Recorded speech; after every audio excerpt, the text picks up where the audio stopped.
Home coffee roasters have a great opportunity to roast coffees from all over the world. And today I'm going to be roasting a coffee from southern India. It's a very unique coffee, and it's probably the most challenging coffee I've ever roasted. Let's talk about it. Stick around.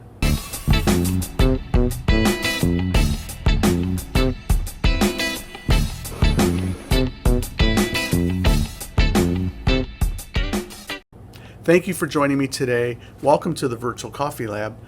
I roasted a Monsooned Malabar. I've actually roasted this coffee 3 times for this video just to be able to get a better understanding of it. It's a very difficult coffee to roast, and it's just a unique coffee in general. And so I want to talk about that. But first, why am I roasting this coffee? Why am I sharing this on my channel? Well, first, I'm doing it because I had a viewer that actually asked me to roast this coffee so that he could see how I do it. I'm not sure if he's been trying to roast it or if he has an interest in roasting it, but he wanted to see me do it.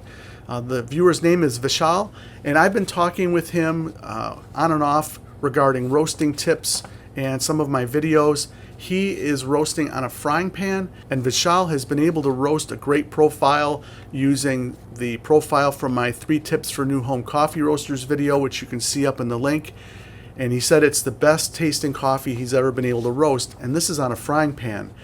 He was able to do a 50% dry phase, 30% browning phase, and a 20% development phase. And again, this isn't the only way to roast coffee. This is a starting point. And it's a great way because if we're just roasting coffee from beginning to end, turning it brown, and calling that roasting coffee, our results aren't as good as they could be if we try to use a profile that is going to accentuate flavors and good balanced development. And so this profile that I'm promoting to start with is basically this 50-30-20 profile, but it's not the only way to roast coffee. All right, so Vishal's had some great success with this, and he wanted to see me roast this coffee. So I did some research looking this coffee up, and I found out where I could order it online. I've got a link in the description, so go ahead and check that out if you're interested. This coffee is really unique. It is from, as I mentioned, southern India, but it's along the sea coastline, and it's a low altitude coffee. So here's some of the characteristics. Number 1, it's a 1200 meter coffee. So that is a low density coffee. Second, the processing is extremely unique. They don't wash the coffee and then let it dry and then bag it and ship it. They let it sit out, and they let it sit out in the elements for up to 3 weeks. And it absorbs this salt air from the ocean, the coastline, and it may even be exposed to rain. So this is hydrated and dehydrated, hydrated and dehydrated over and over, and it influences the flavor notes, the tasting notes of this coffee.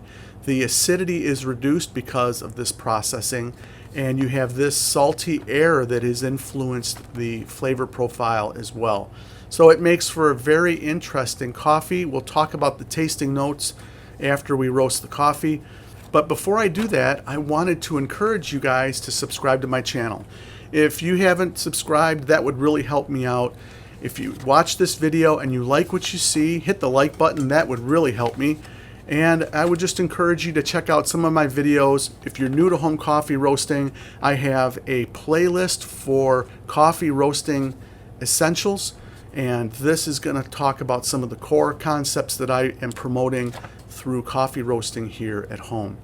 Again, it's not the only way to roast coffee, but it is a solid way to get a good start roasting coffee at home, regardless of what you're roasting on.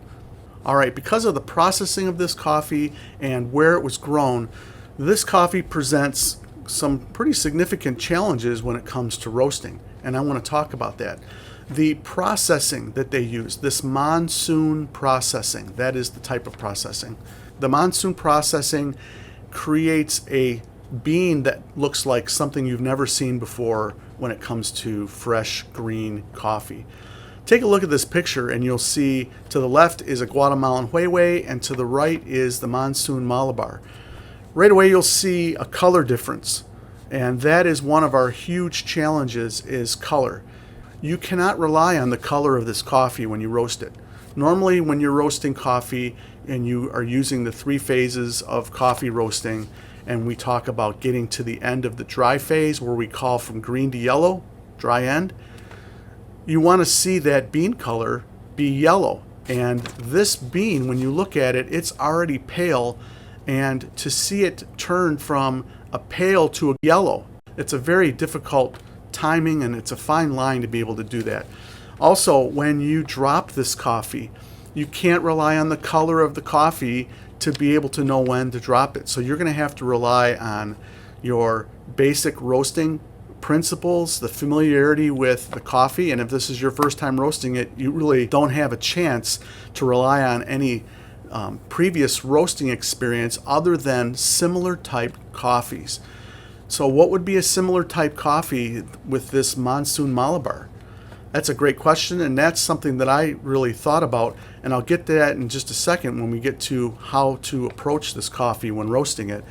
But color is something you're not going to be able to depend on. Also, because of the processing, the density of this coffee is extremely low density. Extremely low density coffee. What do I mean by that? Take a look at this photograph here.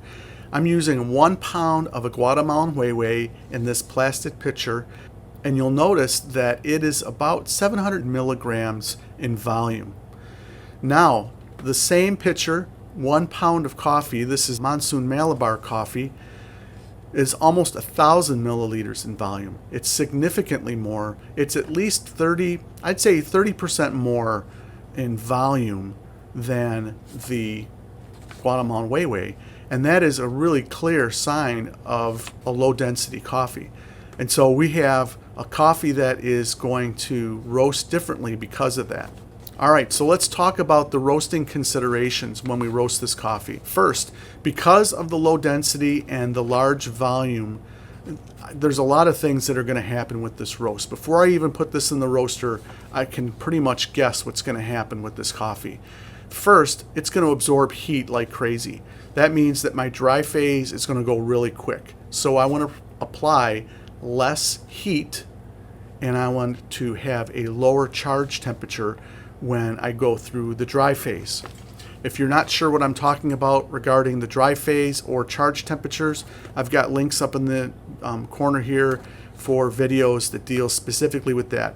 Why is the dry phase so important? And that is in the Essentials playlist. And then I have a charge temperature video that I did that you might find interesting. But basically, we have to pick a temperature to start this roast, and if it's too high, I have all kinds of issues like the ones I just mentioned, plus roasting defects. If we apply too much heat to this coffee, then we could burn the coffee. We could cause tipping where the heat just explodes out the ends of the coffee bean, and we see these little volcano black marks that are on there.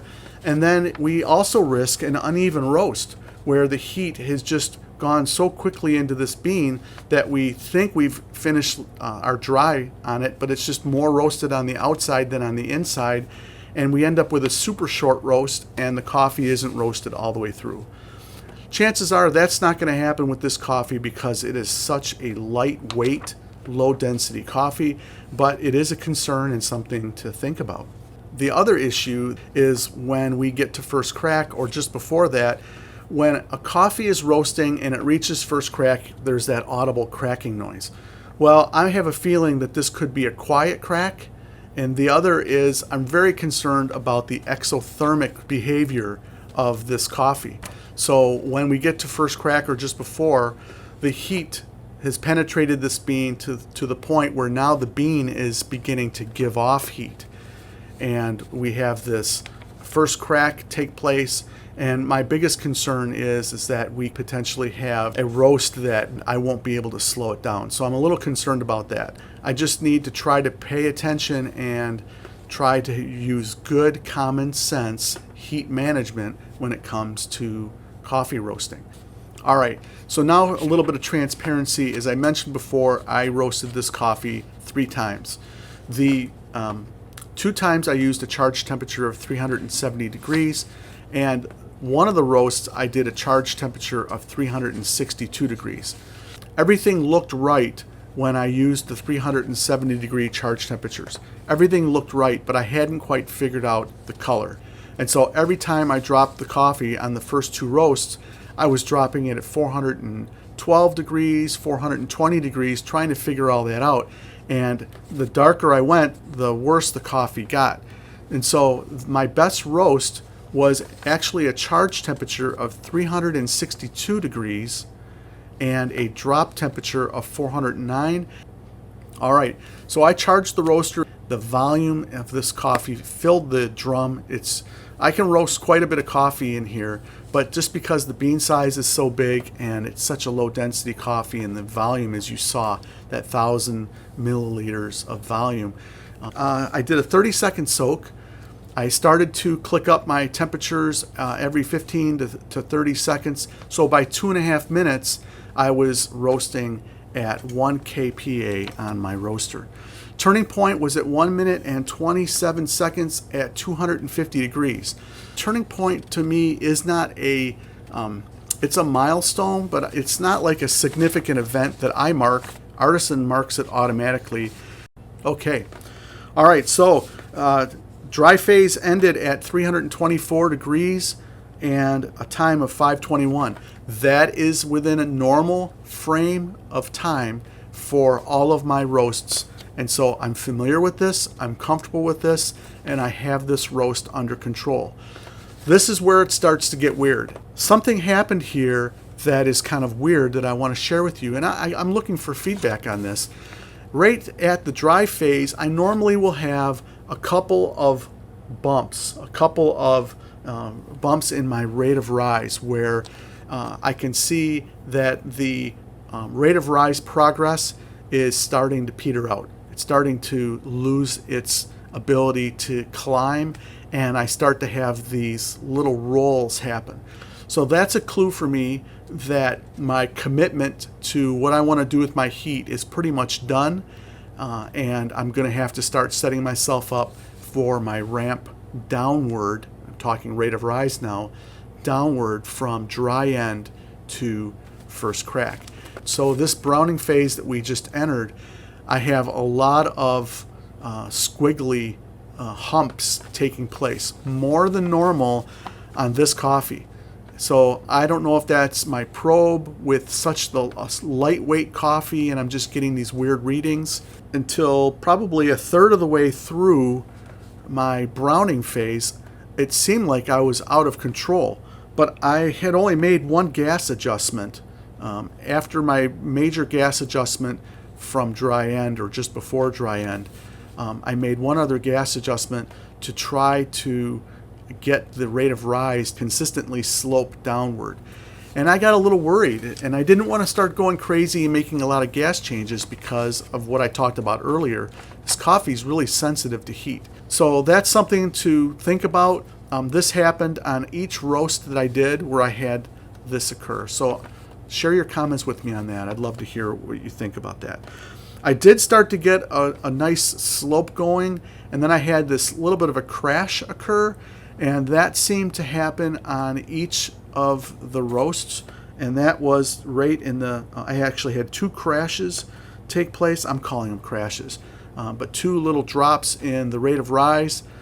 And again, I don't know if it was just because it's such a low density coffee, but there did not seem to be in any of my roasts a rock solid descent in my consistent descent in my rate of rise. So my summary or my synopsis so far of the coffee when it's roasting is it's a squirly coffee.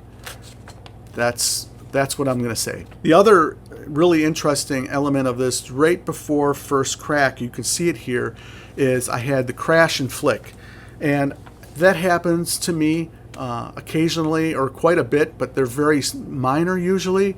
This one was one that I had no control, that I couldn't seem to try to control. So I tried to adjust my gas ahead of time before the anticipated crash, and then the flick, that didn't work. So this, I did not touch the gas at all, and you can see that the flick on this really climbed. And I just kind of put my arms up and said, you know, oh well, what am I going to do? If I could try to roast on this coffee more, if I could buy it more, I could probably try to figure it out. But this was just a really challenging coffee to roast and to roast well. This was probably my best roast that you see on the graph here of all 3 roasts. And it's not something that I'm proud of, but I think that as far as a percentage phase goes, the 3 phases, I did what I really wanted to do with this coffee to try to bring out the flavors so I could really see what this bean tasted like and not have an over roasty coffee. And then first crack seemed to come late. Normally for most of my coffees, I'm hitting first crack between 385 degrees and 390. And then from there on, I just had so much energy, and this is this exothermic thing that I was concerned about. And I think that's really what this flick was, of course. It's the exothermic reaction that's taking place. But this was so huge on this bean that I basically was on minimal gas. And actually, I turned the gas off. I didn't mark it here, but I had the gas off just so that I could get my rate of rise down low enough to stretch out the development phase. So this was a really challenging coffee. As you can see that it's coming out of the roaster, you can see the color of the coffee as you're looking at this. I'm trying to figure things out on these roasts, and it was just really, really challenging. It was a fun coffee to try, and we're going to get to the taste in a second. But here we are. The coffee comes out of the roaster, and look at the color. It does not look like a coffee that is a medium to medium dark roast. At least from the flavor notes, it had a medium to a medium dark flavor notes in this coffee. But I think, again, that that's the origin and it's the processing. All right, so let's talk about the taste. I brewed this coffee a couple of different times, tried on the 3 different roasts. One of them was undrinkable to me because it was just char, and that was the 420 degree coffee. This one here was drinkable, and I actually smelled a little sweetness when I dropped the coffee, so I had some hopes for a little bit of sweetness, but most of it was aroma. The tasting notes of this coffee are a very earthy tobacco taste. There is a kind of a pungent swampiness that is in the cup. So if you're not sure what I'm talking about, you might get some of that on some of the rainforest coffees, like a Sumatran rainforest coffee, or like a Papua New Guinea coffee. Sometimes they have kind of a hempy, swampy note to some of them, like a jungle vibe going on. There was a super dark, bitter chocolate tasting note in there, along with some woody notes as well. So if you're into the earthy, woody, dark flavor note coffees, this might be something for you to try. I think it'll be definitely a challenge to roast, but it could be fun. The coffee that I got was from Smokin' Beans. Here's the label of it here you can look at. I got this online. I think I got it on Amazon, so that's the link that I've got there. And it's a 3.5 pound bag. So you can check that out if you want to give it a try, and I'd be interested to hear for those of you that actually try it and taste it what you think. It's not necessarily the type of coffee that I would want to have and drink all the time. I tend to like the sweeter, fruitier coffees. I'm always in for a coffee, a Sumatran coffee that's got some earth notes to it, but this one was just a little different. It almost tasted a little like a Robusta coffee, but it is an Arabica coffee. So I would say that if you really want a challenging coffee to roast and you want to try something that isn't a fruit bomb, give this coffee a try and share your comments on it. If you've experienced this coffee, Tell me what happened. Tell me what you think about this coffee. The flavor profile of this coffee is definitely not for everyone, but I'm glad I had the experience. So I hope that this video was helpful for you guys. If you liked what you saw, hit the like button. That really helps. It helps other home coffee roasters find my channel on YouTube. Again, subscribe. That would really be helpful for me. So thank you for joining me today. I hope you guys have a great week roasting. See you next time.